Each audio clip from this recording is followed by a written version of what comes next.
All right. Good. Good evening, sir. Yeah, good evening. It's it's actually 6 p.m. here. I think it should be around 12 midnight where you are now. Right. Yeah. All right. Thank you very much for joining me and accepting to to join this Q&A. Um, I would I would ask if you can please introduce yourself to our audience, just so they understand or they know a little bit about yourself. I have known you for quite some time, and for so many years. I would like for you to introduce yourself so they have a little understanding about you, if you don't mind, as much as you're comfortable sharing. Yeah, thank you very much for the opportunity to be part of this interactive session. I am Dr. Raymond Dankweli. I'm a medical doctor by training, and I have done some clinical practice, but at the moment I am into public health practice, and I currently work with the World Health Organization. So, like I said, I have an understanding of both clinical practice where I see patients in the hospital, and at the same time venture into population medicine where I do a lot of public health work, and that's what I do currently for World Health Organization. Thank you. Thank you very much, sir. I I also know you actually at the church. Yes, you've actually interacted with young people for many years.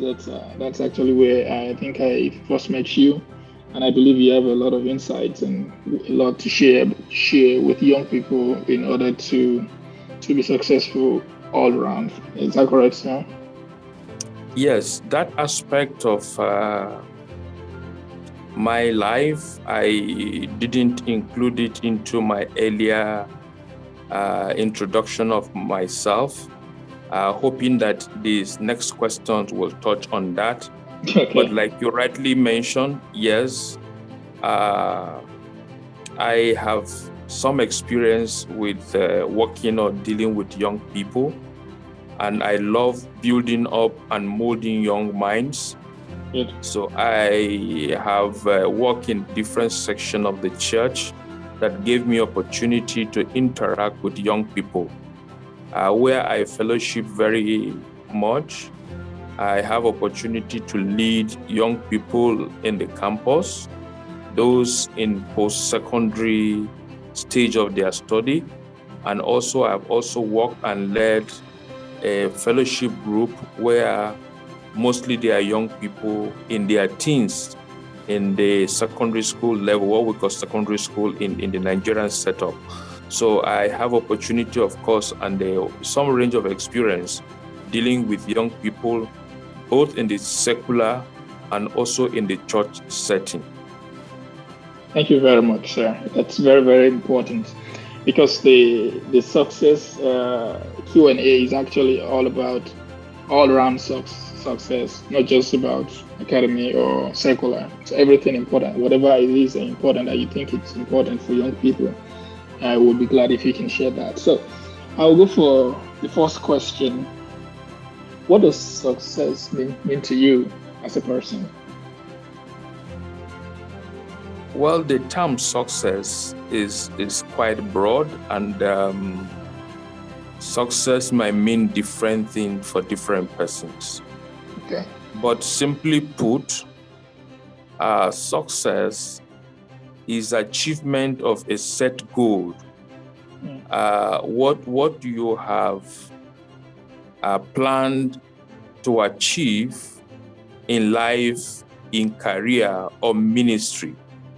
When you are realizing those set objectives, Yeah. one is considered to be successful. So it might differ from one person to the other, but the general rule and general principle is attaining or achieving some kind of set objective is said to be considered being successful. Thank you very much. And I pretty much think you are qualified to talk on this subject. Yes, being a medical doctor and considering all the things you have achieved all these years, I think you are very, very qualified, and I think young people should definitely listen to you. Thank you very much for this thing, for the definition you've just given us. I'm going to ask again that what do you think is the relationship between success and happiness? It appears that, according to what I read recently from Harvard School, there's a gazette actually released by Harvard in September 15th, 2022. They found out that about 20 years ago, younger people are much more happier, but today it appears that younger people are more miserable. They're not very happy. That's from a study. So I want you to comment on that. What do you think is the relationship between success and happiness generally? Well, most often than not, it is assumed that if one is successful, Yeah. it goes without saying that the person should be happy. But it is not as simple as that is. It's not in all instances, or let me put it this way, that people who are successful are happy. There are a lot of instances where people commit suicide. And those people committing suicide, we cannot, of course, say that they are happy, because if you are happy, the risk of committing suicide is less. And these are people who have, one way or the other, are succeeding based on the earlier definition we mentioned about being successful as achieving set goals. You may look in their life, they may have attained achieved some goals in their lives and in their career, but yet they are still not happy. So the relationship between success and happiness is not a direct proportional relationship. So we know that this should be the case, but in recent times, like you are trying to point out, that there are a lot of young people that appear not to be happy, even though they appear to be successful. This is appearing to be a recurrent trend. So I agree with you that success and happiness has no direct relationship. Let me put it as simple as that. Okay. So that means even though we have a goal, we set a goal, and we achieve the goal, that does not necessarily mean we are going to, which is actually supposed to be the definition of success. Right. That does not necessarily mean we are going to be happy at the end of the day. Is that correct? Right, because to be happy, it takes more than being successful to be happy. I'm going to ask you again then, what does it take to be happy? From your own point of view. Yes. Happiness goes with a lot of things. It's actually a state of the mind. Yeah. And the definition of happiness, it's also broad. Okay. Because what you consider as being happy might be a different thing for somebody. Let me give an example. Okay. For someone, having a lot of fun makes him happy. Okay.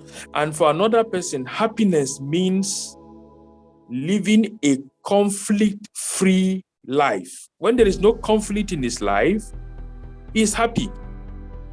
Yeah. So you see that if you want to look at happiness, we need to understand what happiness is for different persons.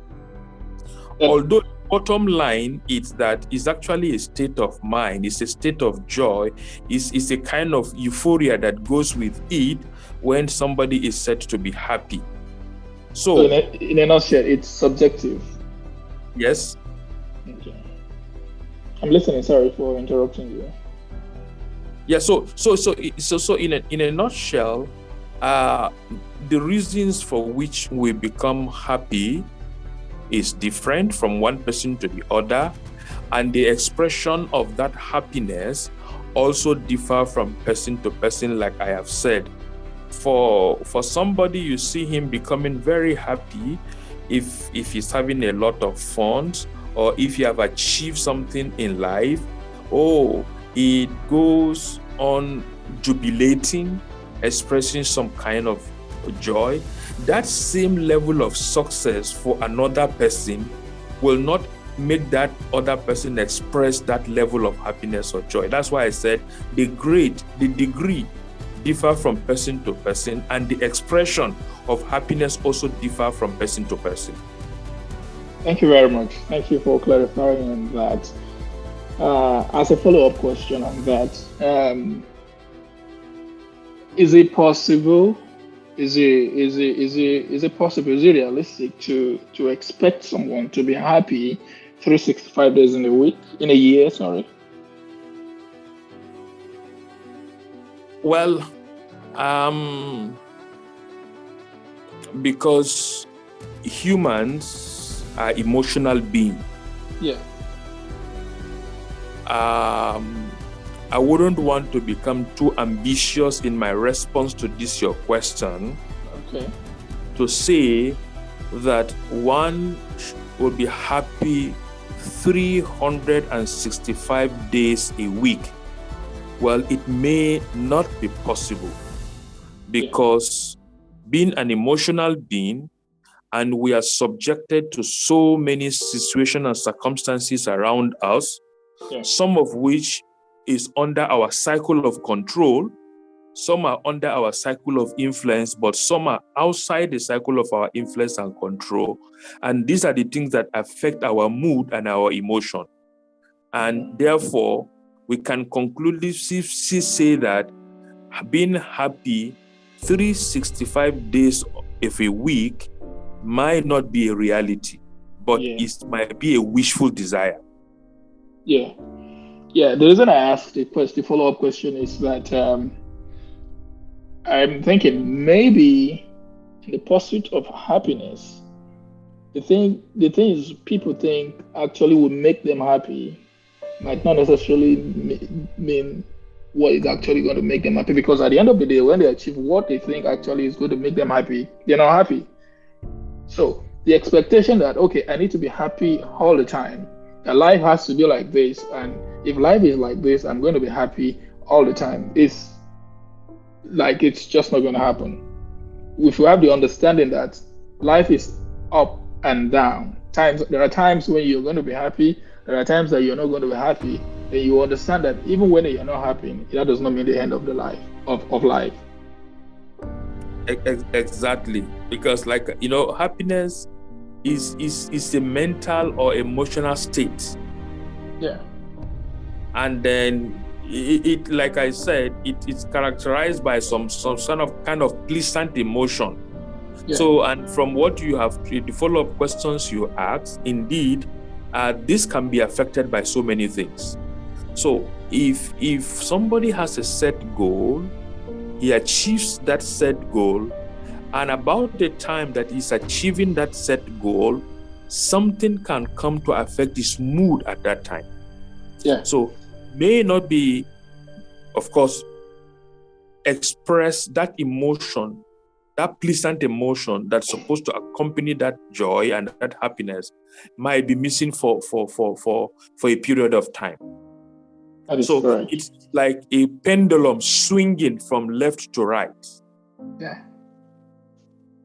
Thank you very much. Thank you. Um, you currently you are in Europe now, and you've lived part of your life, most of your life in Africa. Right. How do you think uh, success or happiness as it is now compare with the two continents that you have been so far that you have seen? yes, I have a taste of the two sides of the divide. Yes. Greater part in Africa, like you said, and of late in Europe. Yeah. Measurement of success and happiness may not be the same. It's not exactly the same. Good. What we looked at are the things that commonly make people happy in Africa. Yeah. Because in this side of the world is a thing long achieved. It's no longer a thing that will emotionally make them have that pleasant experience and joy that accompany it. Remember at the beginning of this interview, I told you that the expression, the degree at which we express happiness differs. Yeah, that makes sense. So if you look at it from that point of view, of course, there is a wall of difference between the level of achievement and success or the level of attainment in Europe compared to Africa. Yeah, that's correct. So these are the things that determine what makes people eventually happy. For you, for instance, when I mean you, I'm thinking, for instance, in Africa, yeah, having 24-hour uninterrupted light. Yeah, power supply. Power supply, that's what I mean. Yeah. In Africa, people express some level of joy if they are able to do, because it's a far-fetched goal. Yeah. But here in Europe, it's a different thing altogether. Yes. So you see people celebrating having 10 hours of power supply in Africa, but here, it's something that is unheard of. I hope you understand the point at which so this is just one out of several which we can use to compare what we have over there in Africa and also here. And also it boils on the issue of relationship as well. Okay. The way and manner people or young people are engaged into relationship in Africa, and also the way and manner in which same thing is being practiced here, there are some subtle differences around them. No, thank you very much. Yeah, I think I still have some questions regarding that. We'll get there very, very soon. So, if I understood what you said, what makes trying to compare the happiness level in Africa, actually, happiness level in Africa and Europe, there's a subtle difference. I've been thinking about this myself, right? I think the more hopeful you are, you have hope, you're pursuing something, you have a goal to achieve, and you're working towards that thing. That's kind of I don't know if there's a relationship between that. Keeps you alive, and when you achieve that, you're happy. Now that same thing which was very, very important for you before, and as soon as you achieve that, just like if you move to Europe or America or somewhere, it's no longer a thing. Seeing people doing that does not give you that same level of joy that you had when you didn't have it. So I think I don't know if I'm saying the right thing based on what you said. Yes, of course. Yeah, and I also have this something I've read somewhere before. I can't remember exactly where, about somebody who was back home in Africa, and he decided to immigrate to the UK. So when he got to the UK, he was living there for quite some time. Then he had to go look for a job. He went to a job interview and he was interviewed. And part of the question they asked him was, what are your hobbies? Then he mentioned everything. And he also mentioned prayer. And prayer was part of his hobbies. And the person interviewing him asked, what do you pray about? That's just like a joke. I'm not sure if it actually happened in real life, but he actually point out something. Then he was asked, what do you pray about? Then for the first time, the guy went blank. And he said for the first time in his life, he couldn't actually remember what he needs prayer for. Because back home, you have to pray that let there be light. You have to pray, okay, for all the basic needs that you should have, which were no problem at all when you got to the UK. He said for the first time in his life, he went blank and he actually didn't know what he needed prayer for because most of the things people pray for back home, actually don't need prayer for them as they were readily available in the UK. So he was trying to say our focus and our happiness actually differ. What makes just to stress the point that you made, what makes us happy is actually very, very different. Yes, but before we let that go, okay, you are quite correct from this additional point you have made as to say what makes us happy in Africa may not necessarily be a new thing that will make them become happy or joyous. Yeah. But again, I just wanted to draw our attention to the issue of prayer. I have had a conversation with somebody who is also in Europe, who mentioned the same thing, the same way you have expressed it to say. Wow. People, you begin to ask the question. Somebody was asking him, you go to church? He said, yes. What do you do in church? Yeah. And then he said, we go to pray. That's how the conversation started. He said, you pray to who? To God. What do you pray for? Because if you're praying for a job, you already have a job. Yeah. And all that kind of conversation. So the person comes to say, true. So for them, they feel they don't have a need for God because everything seems to be available for them. Yeah. But the point I'm trying to make here, prayer is not just about making requests to God. Yeah. Yeah, sorry, I'm going to interrupt a little bit, but then you will continue. Yeah, okay. part of the statement was that at the end of the story, it says, if the reason you pray is for God to give me this, give me this, give me this, then when you go to a place where you have all those things, you have no need or reason to pray again, which should not be. Yeah.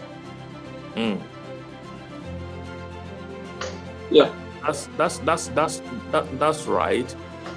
You've made the point clear now. If the reason for which you pray is to ask God to do A, B, C, D for you, and these things are available, of course you don't have a need to pray because all those things are there. But the point I just wanted to stress is the fact that prayer is beyond asking God, making requests to God. Yeah. It shows the level of dependence on this your object of confidence, which is God. Number two, we can express our thanksgiving to God in prayers. If these things are available, expressing thanks to God is also another form of prayer. Correct. Maybe we can have time to talk about prayer in the course of the series of your interviews. But for now, since we are talking more about success, relationship, and happiness, let's just limit it at this. It's okay. Definitely, there will be other times. I'm definitely sure I'll be able to bring you back again on this program. Thank you very much for clarifying that. So now we go on to the next one. Based on your experience with young people back home and working with World Health Organization and working in the hospital, do you think people generally, young and old now, are happier now than before? Well, this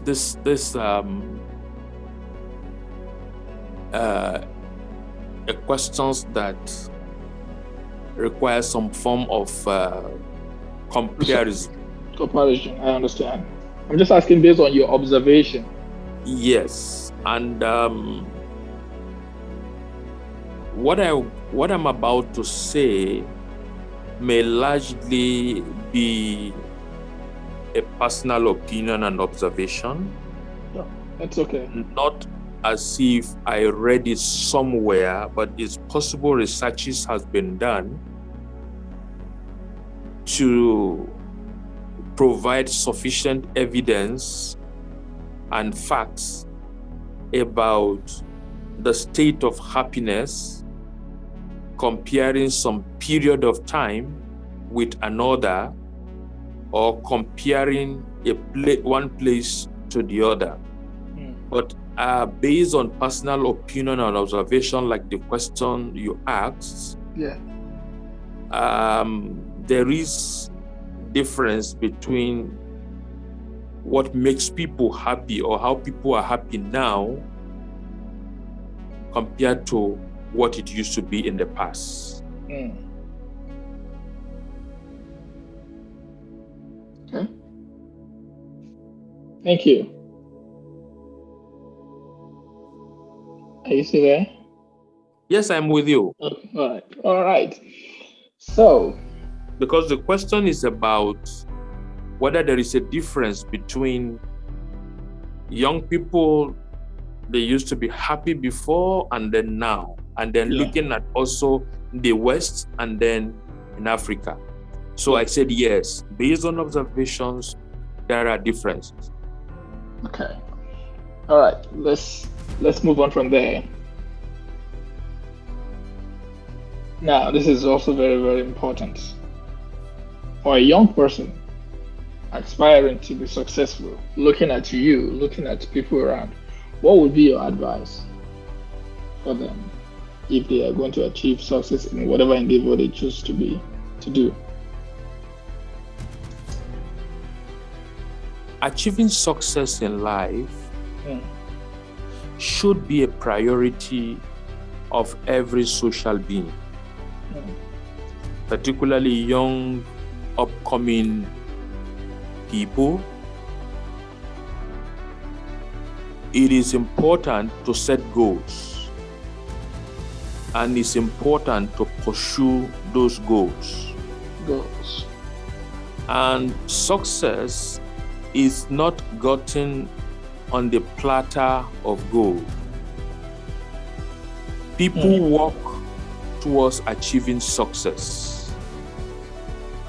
One of the difference between what makes people happy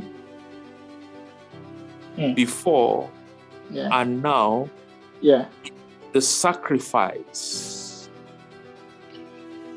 the efforts that need to be put in to achieve success. Because we are living in a jet age where people want things done very easy. There is no much effort. There is less sacrifice and commitment towards achieving success. And so you see that in recent time, or comparing before and now, the approach to success are completely different. So the advice to young people is, one, you need to set goals for yourself in whatever area of endeavors, be it academics, be it in the areas of relationship, be it in career, in all facets of life. It's good to set a goal and work towards achieving that goal. Number two, the required sacrifice and commitment, because one thing is to set a goal, another thing is to work towards achieving that goal. That is true. What is required to be able to achieve these goals every young upcoming person should be willing to make this sacrifice. As a student, it is required that the student become very studious. He burns the midnight candle. He does his assignment. He does the consultation.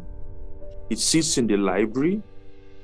He makes all the relevant researches for him to achieve the A grade that he wants. So all this requires some level of discipline, determination to be able to achieve all of that. But where these things are missing, the desired success may be far from the individual. So this is my counsel, this is my advice to young people. If we want to succeed in life, let's pay the price. That is the summary. Thank you very much. Yeah. But then again, you find out that most people know this nowadays.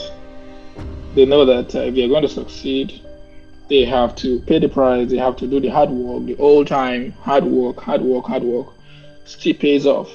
But most still don't do it. What do you think is the gap? What is actually missing between wanting to do and not doing what you need to do to achieve the desired success? The environment plays a Hmm. role. I was going to ask about that after this, actually. Yes, but you can go ahead.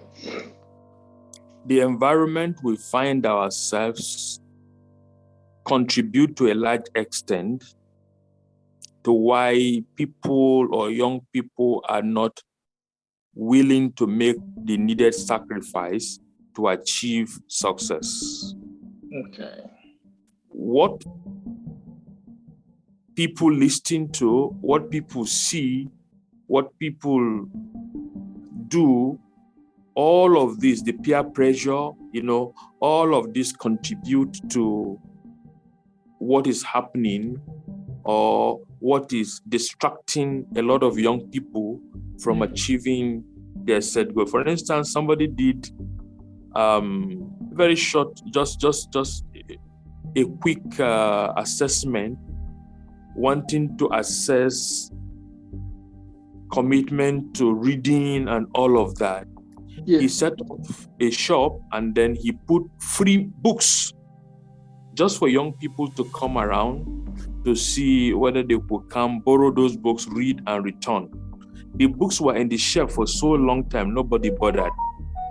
And then he decided to take away the books and then went and purchased latest home videos, latest movies, and all of that, and put it on the shelf. Before, I'm just talking about before the era of YouTube and all of that, where people could access this in themselves. Yeah. Instead, in no time, all the young boys around just came up and pick up all those videos to go and watch.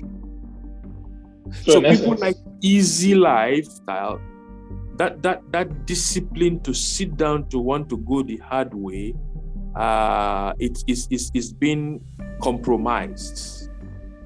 So This is all about the product of the environment, like I said, what is happening, how people view things.